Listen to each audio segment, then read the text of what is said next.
On the Domgasse in Vienna's historic city center, one finds the fascinating Mozart House, Vienna.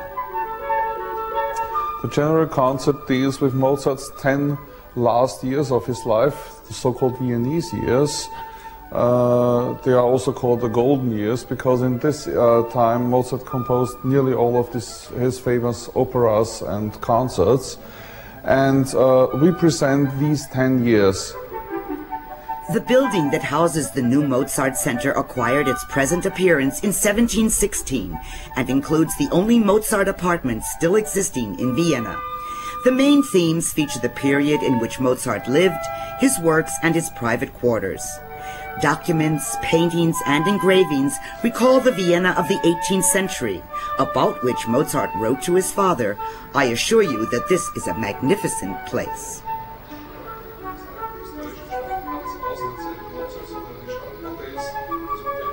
An installation pinpoints the other locations where the composer resided during his 10-year sojourn in Vienna. Mozart was a fun-loving, curious, and impulsive person. This pan flute, acquired by Captain Cook, is said to have been the inspiration for the magic flute. Mozart arrived in Vienna at a time when the city was a pulsating metropolis, and music was made for every occasion. To put this in a historical context, a special installation reveals events that took place during the same period elsewhere in the world, a feature especially enjoyed by guests from abroad. In the 18th century, a philosophical movement was omnipresent, the Enlightenment. It was concerned with the critical examination of previously accepted doctrines and institutions from a rationalistic point of view. Mozart's move to Vienna was, in itself, a rebellious act, and he was greatly attracted to the intellectual elite of the capital city. These people, who came from all walks of life, gathered at the Masonic lodges throughout the city. On December 14, 1784, Mozart was inducted into a lodge bearing the name Benevolence. The spirit of Freemasonry would thereafter have a great influence on his creativity.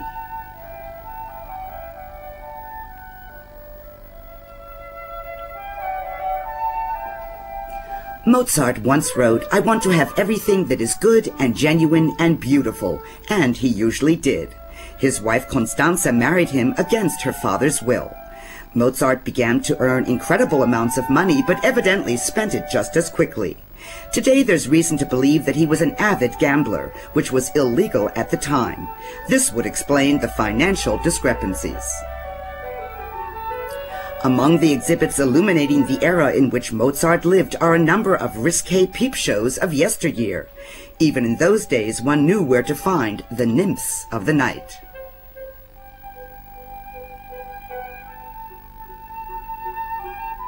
Mozart adored dressing up, and no expense was spared when supplementing his wardrobe. These are but a few of the historical factors which moved and influenced the unforgettable Wolfgang Amadeus Mozart.